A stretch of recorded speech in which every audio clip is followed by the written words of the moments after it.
I'm Harrison Graham, and Jaylon Johnson is back. Welcome into Chicago Bears Now. My name is Harrison Graham. Jaylon Johnson told the media earlier today that he expects to play this Sunday against the Detroit Lions after missing the Bears season opener against the Minnesota Vikings. Assuming this is the case, this obviously is big. Jaylon provides a huge lift. He is, I would say, almost certainly, when fully healthy, your best player on defense.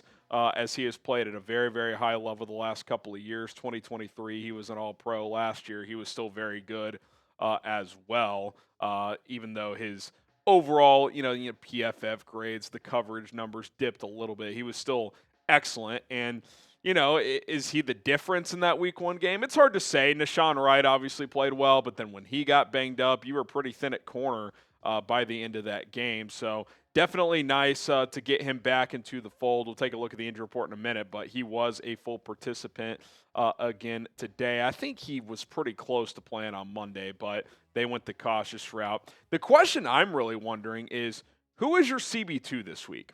Do you go with Nahshon Wright, who got that pick 6 in Week 1 and helped make a game-changing play for you? Or do you go with Tyrique Stevenson, who seemingly won the job coming out of training camp? Is it kind of a split reps type of deal, kind of what they would do with Tyrique and Terrell Smith at times the last couple of years? So that'll be interesting. I mean, I would guess Tyrique's going to start because he did win the job, and he didn't have a pick 6 in Week 1, but I thought he had a pretty good game overall in coverage against Minnesota. So it'll be interesting to see what Dennis Allen chooses there, because you really could make arguments for both based on how Wright changed that game with that interception, which unfortunately ended up being a waste because the Bears couldn't seal the deal.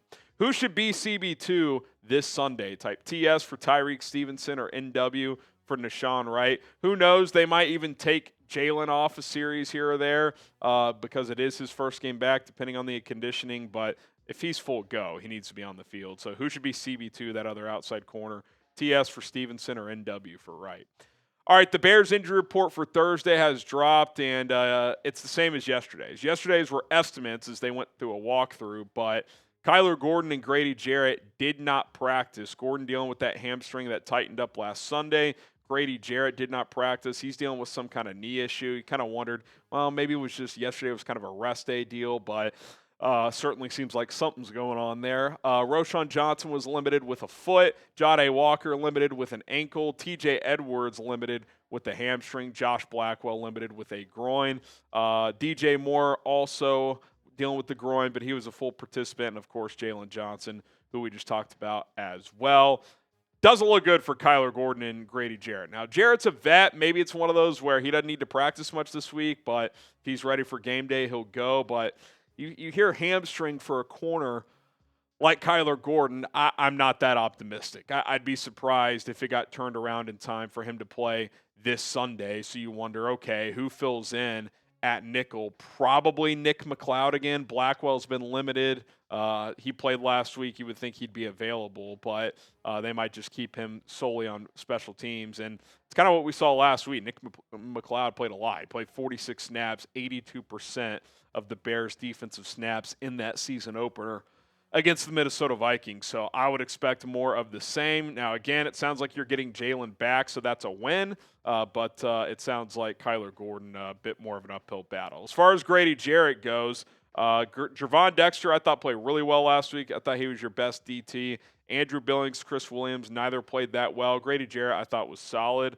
If Jarrett's out, that would lead one to believe that Shamar Turner will be active. He was a healthy scratch last week in the season opener. You'll need a fourth defensive tackle. So you would think Turner would be active and might get a few snaps, get some opportunities to rotate in and see what he can show. Obviously, they drafted him in the second round. He missed most of camp with an injury, but if he's healthy and ready to go, good opportunity to get him some reps in there and see what the kid can do. You did draft this guy in the first 2 rounds, so ideally he, is a piece moving forward.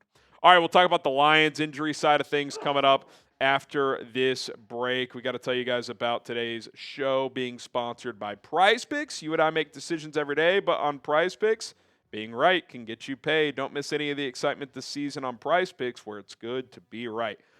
Football is back and better than ever. I'm firing off Prize Picks lineups every single week, including tonight. It's very easy to play Prize Picks as you just pick more or less on stat projections on 2 to 6 player lineups. If you get your lineup right, you can win up to 2,000 times your money. Prize Picks also invented the flex play, which means you can still cash out if your lineup isn't perfect. You can double your money even if one of your picks doesn't hit.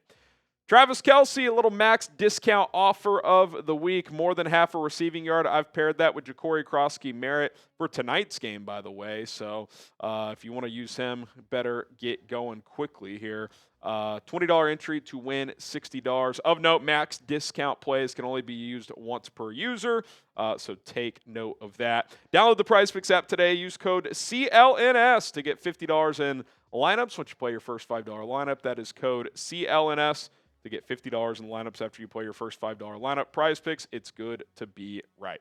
Okay, Taylor Decker, according to John Morton, is set to play. Their new offensive coordinator say, quote, "We fully expect," close quote, Taylor Decker to play against the Bears in this game on Sunday. Now, he said this, and then a couple of hours later, the Lions injury report came out, and for a second straight day, Taylor Decker was a DNP, did not practice. Now, Taylor Decker's a vet. If they're just managing his body and his physicality during the week, that is certainly not abnormal for an older player to kind of just do the rehab stuff during the week. He'll probably do some stuff on the practice field tomorrow and then play Sunday. That's probably their game plan for him. So we'll see if he ends up playing or not. If he doesn't for some reason, the only offensive lineman for Detroit that really puts fear into you is Penei Sewell, because their interior three did not play that well whatsoever against the Packers in Week 1. They really struggled in pass protection by giving up 9 pressures and against the run.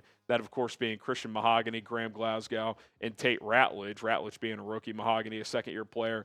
Glasgow really struggled at center. That Frank Ragnow retirement, that's a big deal. So we'll see on Decker. They're saying he's playing. He didn't practice the last 2 days, but he is a vet, so I would expect him to play. Jack, can we actually look at the rest of the injury report? Because one other notable change from yesterday to today, because remember, Jack Campbell popped up on the injury report yesterday for the first time ever, apparently, according to one of their beat writers in Detroit, with an ankle injury, did not practice, but today he was a full participant. So sounds like they just kind of took it cautiously yesterday. Terrion Arnold, also a full participant. So Taylor Decker is the one to watch for Detroit if he plays. It sounds like most of their key guys are ready to go. And then obviously for the Bears, keep an eye on those limited guys, TJ Edwards, Roschon Johnson. We'll see if either Grady, Jarrett, or Kyler Gordon can push the play. But as of now, I would say they are long shots.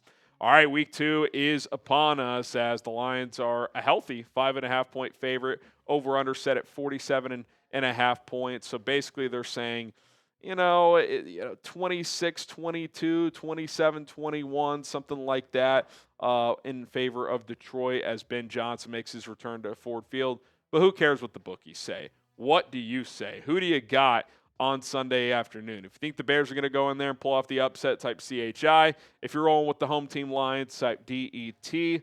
Let us know what you guys are thinking. My name is Harrison Graham. Don't forget to subscribe to the channel. We, of course, will be live on Sunday, probably 10:30, 10:45 for a little pregame show. And, of course, we will be here throughout the game as well with our live coverage. So subscribe and join us then.